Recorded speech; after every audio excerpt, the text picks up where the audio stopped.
Here's what's happening.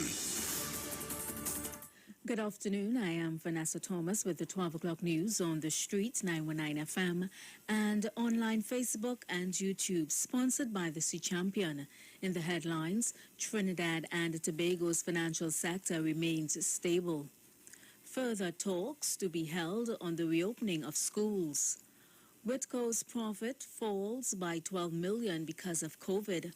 And internationally, the U.S. Centers for Disease Control and Prevention issues a new 60-day moratorium on rental evictions, a move that would protect about 90% of Americans.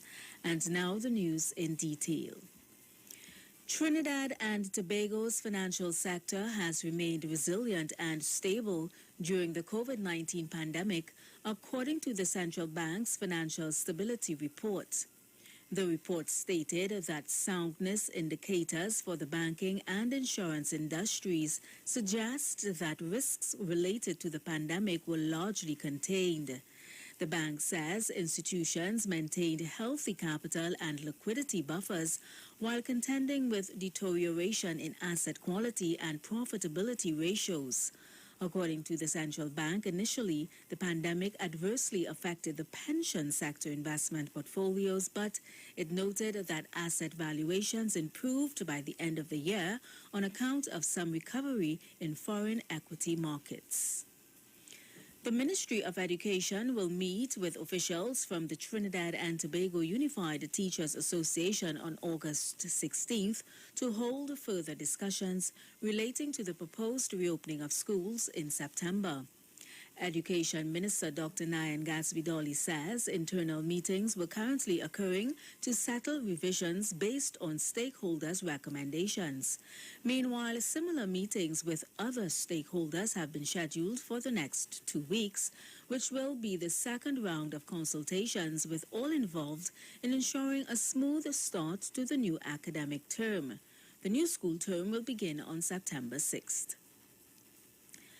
The Indian Tobacco Company Limited has made $12 million less for the first 6 months of this year when compared to the same period last year.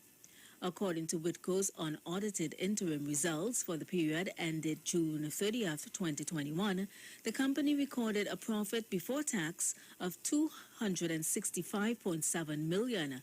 For the same period last year, Whitco's profit before tax was $277.8 million. Whitco's chairman, Anthony Phillips, said these results continue to reflect the impact of COVID-19 on the business. The company's factory operations were closed for the month of May, and this negatively impacted contract manufacture and exports of CARICOM markets, Mr. Phillips said. He also added that manufacturing and distribution of products in the domestic market was severely disrupted as a result of curfew and state of emergency measures enforced by the government during the period as they sought to manage the most severe effects of the pandemic on the population to date. Internationally, the U.S. Centers for Disease Control and Prevention has issued a new 60-day moratorium on rental evictions, a move the United States Public Health Agency said would protect about 90% of Americans. The announcement on Tuesday comes amid a surge of COVID-19 cases linked to the spread of the Delta variant and follows the expiration of July 31st of the CDC's previous ban on forced removals of millions of tenants who have been unable to pay rent during the pandemic. The new ban applies specifically to U.S. counties with high levels of community transmission of the virus, the CDC said in a statement.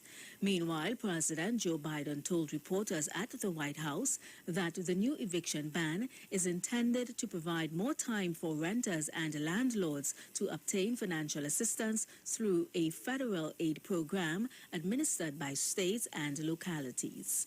And that was the 12 o'clock news on the street, 919 FM, and online Facebook and YouTube, sponsored by the Sea Champion. Recapping the headlines, Trinidad and Tobago's financial sector remains stable.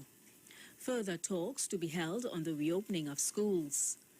Whitco's profit falls by $12 million because of COVID, And internationally, the U.S. Center for Disease Control and Prevention issues a new 60-day moratorium on rental evictions, a move that would protect from 90% of Americans. Stay tuned to The Street 919 FM. I am Vanessa Thomas. Good afternoon.